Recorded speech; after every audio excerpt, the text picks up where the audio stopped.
What's up everybody, and welcome to my very first YouTube video. My name is Haze and I've been an esports commentator for 5 years now, primarily focusing on CSGO.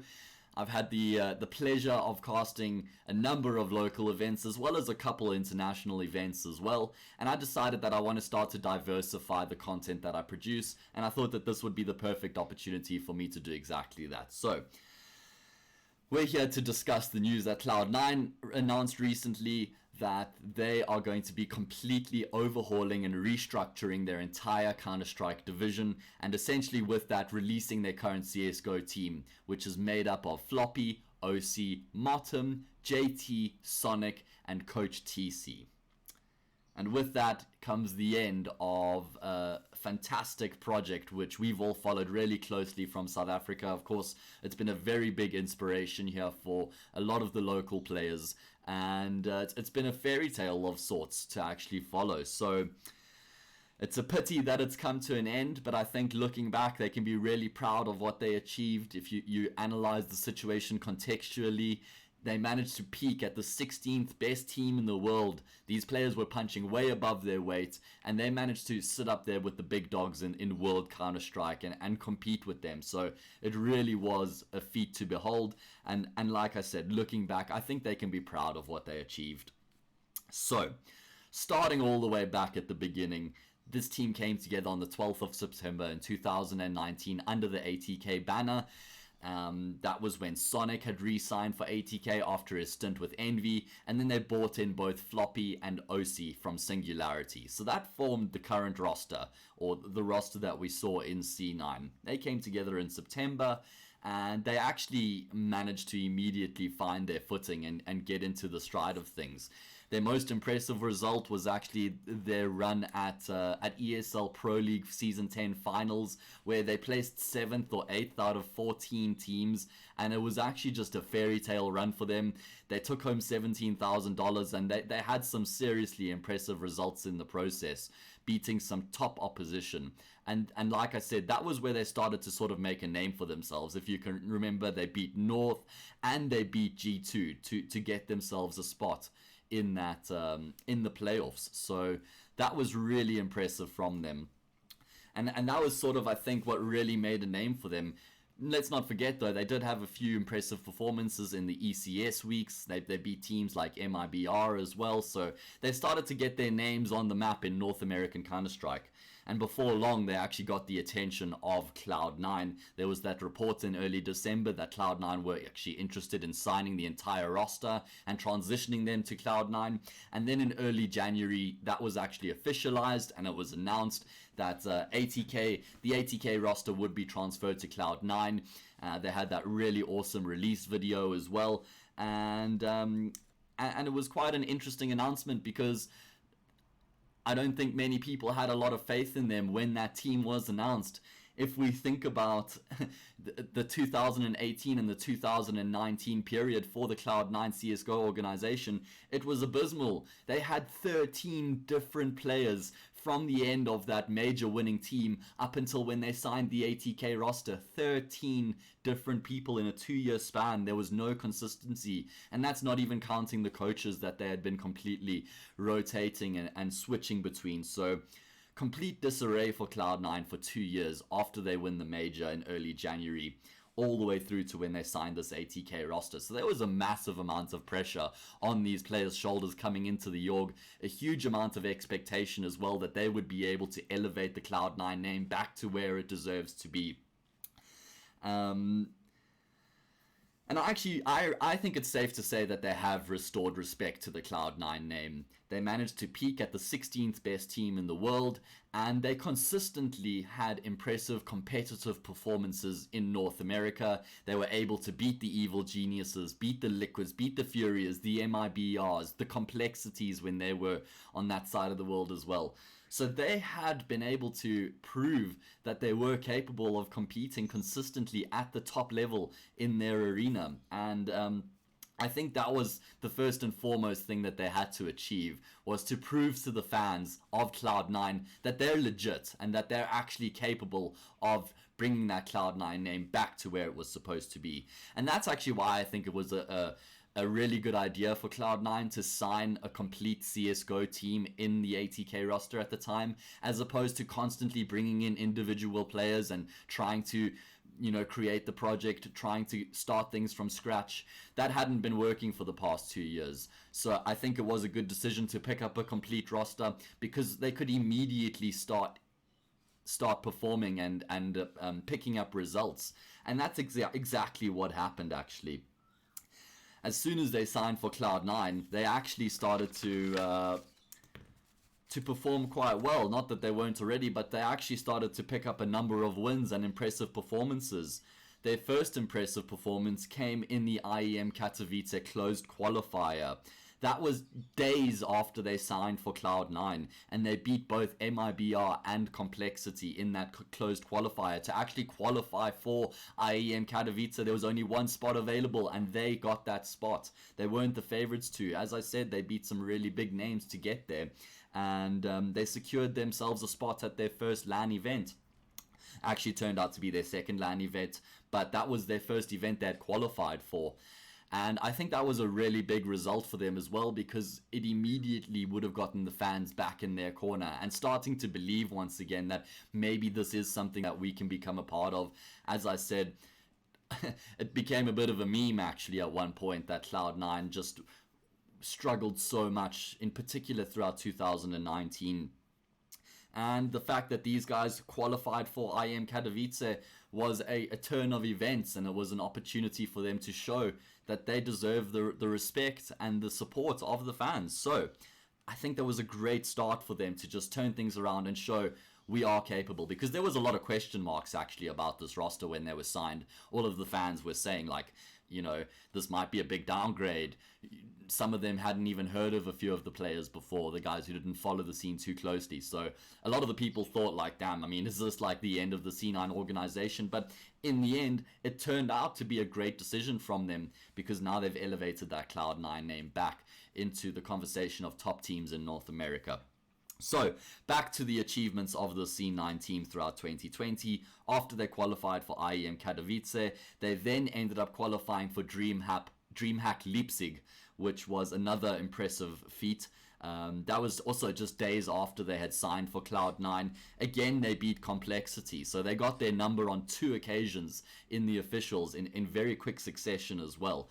So that was again proof that they were capable of competing with some of the biggest names in World Counter-Strike. You think about the likes of Rush, who was a part of Cloud9 previously, and then some of those up-and-coming players like BlameF and Poison. You got Config in there as one of the most well-known Danish players.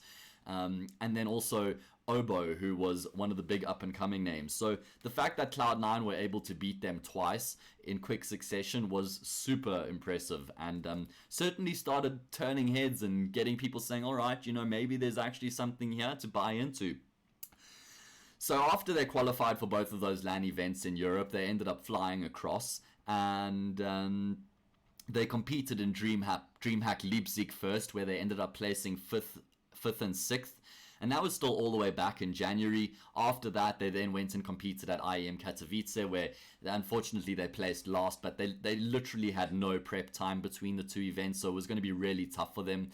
It was really tough for them to actually, or not in between the events, rather before the event started. Something like they had like a week from qualifying and then actually having to play at the event, including all their travel time and everything like that. So it was certainly going to be tough for them regardless, and was also their first LAN events as this team, let alone they were going to be competing against literally the best teams in Europe. So I think they always would have had a good understanding that these events were going to be very tough for them, and they wouldn't have put too much stock into them going forward. So they then return from those events, they go back to North America, and their next big event that they competed in and actually performed quite well in was the Flashpoint 1 series. And that ran through from March into April, and they actually ended up placing 4th out of 12 teams, beating the likes of Genji, FunPlus Phoenix, which was the Danish roster for a number of days, but a very strong Danish roster. So that's no mean feat. That's nothing to to take too lightly the fact that they beat those Danish players, and then they also beat Dignitas as well, of course, the Swedish legends and Holzerk. But the fact that they placed fourth in that event was an impressive performance, and I think they'll be proud of that. Looking back, they probably would feel like they could have gone a little bit deeper. I think that second was definitely on the cards. The teams that ended up finishing above them were Havu, MIBR, and Mad Lions. I think Mad Lions were probably in a class of their own in that event, but C9 definitely could have beaten MIBR and Havu. So I think they could have actually even gone a bit further there, but the fact that they placed fourth was decent enough. They took home $50,000 for their troubles as well, so no qualms there from them.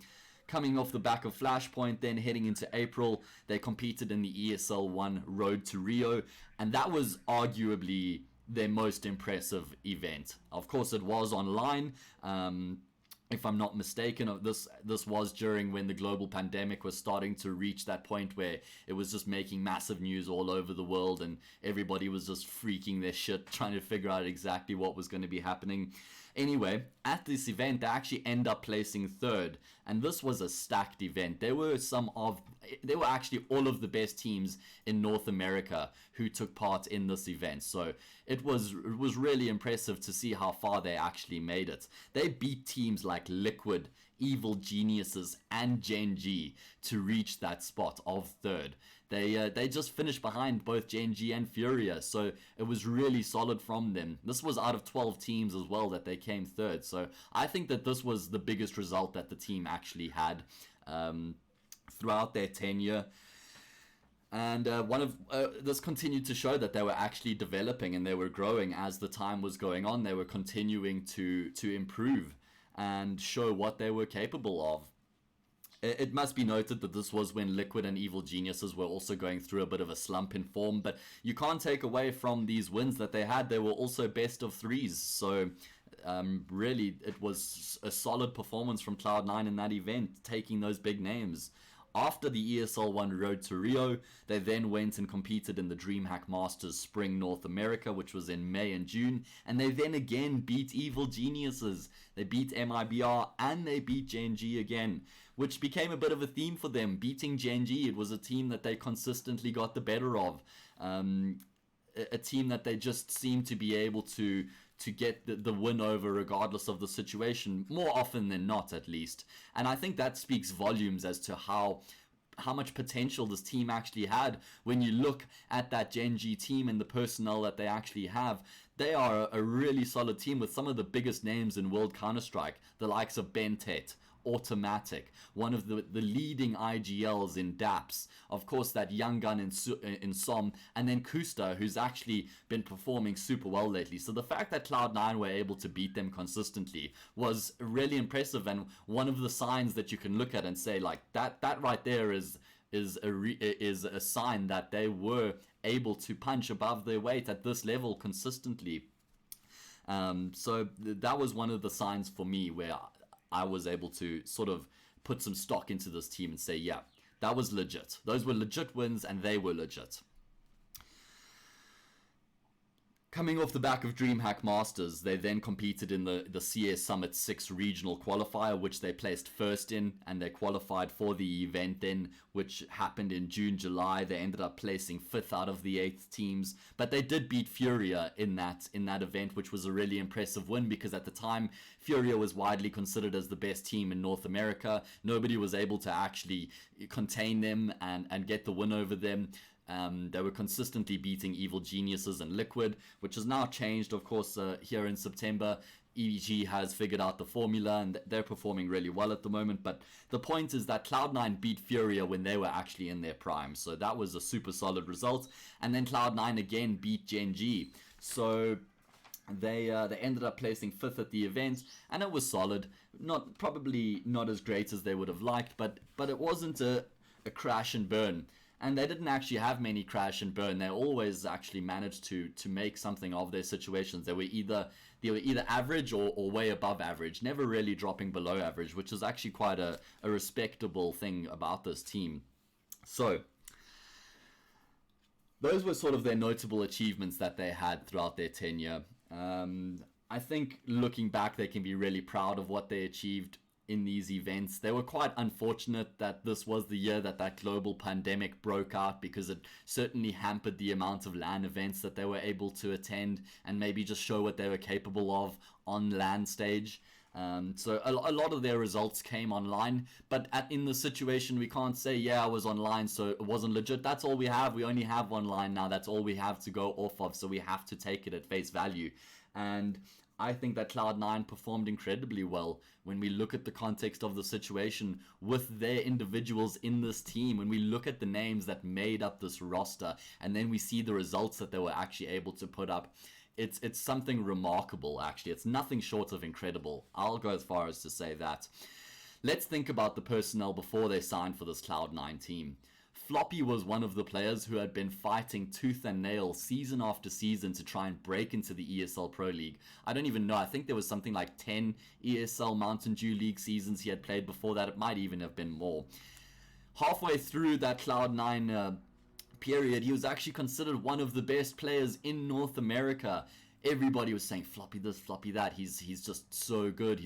Nobody can stop him. He's on a tear right now.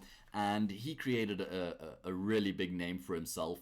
Then we had the likes of oSee as well, who was just this lightning fast AWPer. Maybe not as consistent as they would have liked, but he had that ability to take the game away from the opposition. He could just completely take the bull by the horns and single-handedly win games for his team. You had motm, the hype man, the entry fragger, who was one of the most selfless players in World Counter-Strike, doing everything for the team to set them up and for success, which I can't understate how important it is to have a player like that in your team. Then we had JT, the mastermind IGL.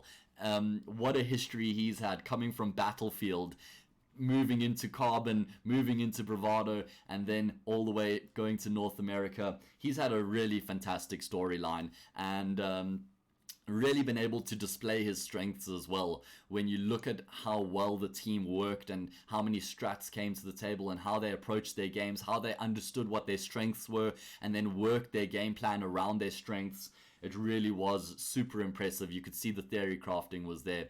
And yeah, 10 out of 10 to JT in the IGL department. Then you had Sonic, who's just this absolute turret. Doesn't matter whether he has the AWP or the rifle in his hands. One of their bigger fraggers that you could always rely on as well. And certainly one of the names that struck fear in the North American opposition. He always had that potential in the game to absolutely pop off and dominate. So that was the Cloud9 team. Of course, we're never going to forget the coach TC. And I actually think he doesn't get credited enough, along with JT. For the tactical side of their game. I definitely think he plays a massive role in that, along with JT. I think that they probably work hand in hand, developing most of their approaches and their protocols and their strats and their defaults, of course. I reckon it's probably a combination of the two of them. Of course, he is a doctor at the end of the day, not short of brain cells, that's for sure. So when you look at that Cloud9 team, you look at those 6 individuals, and then you look at what they were actually able to achieve. It was really impressive, man. They were taking names. They were beating the Liquids, the EGs, the Furias, the MIBRs, the GNGs of the world. These players who have been in the top 20 in the world on a number of occasions. We're talking about major winning players. We're talking about the most well-known players in World Counter-Strike. And these guys were capable of getting the better of them. So when you look at it like that, they can be really proud of what they achieved. They've got themselves now. They've got their names on the map in World Counter-Strike, and the story's not over. There's certainly plenty potential for them to continue furthering their careers. In fact, there's more potential now than what there was a year ago, and I think that's what they actually have to focus on. Of course, they're probably going to be a little bit disappointed that this project has come to an end, because that's just going to be the immediate emotion. But when they get to look back, I think they're going to be really proud of what they actually achieved. So, something else that I wanted to mention was that I understand why Cloud9 decided to just release the entire CSGO team instead of maybe trying to make 1 or 2 roster changes to see if they can then elevate this roster to the next level. I don't actually think you could have brought one of your traditional CSGO players into this team to try and change it up. I think that this was actually such a unique project and such a unique group of people where they got along so well and had this common drive. There were no egos in the team. They got along, like I said, really well together.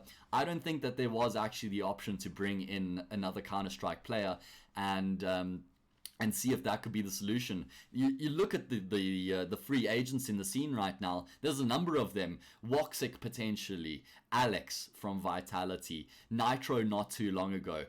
I'm going to go as far as to say someone like Olaf Meister. These players are on the free market, but they're free agents, but I just don't see a world in which integrating one of those players into the C9 team is going to work out, because they're just so different minded in the way that they approach the game. And I really feel like this Cloud9's team's success was solely predicated on their team performance and how well they actually gelled and worked together. I fully believe that, and I don't think that bringing in another player would have worked. I mean, these guys were really good friends in and out of the server as well. They had fantastic relationships with one another, and that's why I understand that Cloud9 went for the dramatic releasing of the entire CSGO team. I actually think it was the better decision. You also don't want to diminish or degrade what this team did by bringing in 2 new players, so it's sort of a transition. It's not really like a black and white, because then you're still almost going to analyze it in the same group sort of thing. So I totally get it. I think it was the right call. I think even it's safe to say that this team didn't look the same after the player break. I'm not sure if maybe they got the news that the CSGO division was going to be overhauled in the months to come, but they lost a couple of games, which they certainly shouldn't have. You know, they lost to the Brazilian organization a couple of times, and they lost to a few other Brazilian teams as well, which, yeah, of course, it's no... these are solid teams, but it's teams that Cloud9 probably should have been beating. So the point is that they never really looked the same since the player break and since they got back into the server. But that's pretty much it. Like I said, all in all, I think they can be fully proud of what they achieved. I think looking back in the years to come, they lived a fairy tale, and they really did get their names on the map and get the Cloud9 name elevated back to where it should be. Of course, considering they were a major winning organization, I don't think that this team was ever going to be potentially pushing the boundary of that #1 spot in the world. I think at best they maybe would have been a top 10 team in the world. I think if they were able to consistently perform at their best, when we saw them at their best, when they were beating the EGs and the Liquids, if they could consistently do that, I think that they would have been able to break into the top 10, but I don't think they ever would have been able to compete for that #1 spot in the world. But I mean, there's very few teams that can actually do that. And I think that's why C9 have made the changes, because they want to try and get into that position again. Of course, now they've signed Henry G as the general manager, and his first acquisition as the GM is Kassad as the coach. So they're now rebuilding the roster around that. And I think they're going to be throwing a lot of money at the situation and trying to build a world-class Colossus, as they've dubbed it. That's the word they're going for. So... yeah, props to these players in C9, props to what they achieved. They inspired a lot of people along the way, and yeah, they can be really proud of what they've done in the long run. I know they would have wanted more. You could even tell in motm's disembarking video that he recorded for Cloud9, he said he knows that they were capable of achieving more than they did, but he's still happy with what they did, and that's the immediate emotion of the situation, right? They would have wanted to consistently perform at their best, which they didn't, but they did perform at that level in the first place, which is what they're going to be looking back on in a couple of years, and which they can be quite proud of. So that's all I have to say about the situation. I hope I haven't left anything out. I hope that you guys enjoyed the video as well. I really would appreciate any and all feedback, guys. I'm very open to criticism, whether it's positive or negative. So hit me up, let me know what you have to say. My name is Haze, and shout out to the Cloud9 boys. Really proud of what you guys did, and you should be proud of yourselves. You inspired a lot of people, and it was really great to see your guys' journey. I wish you guys all the best in the next chapter.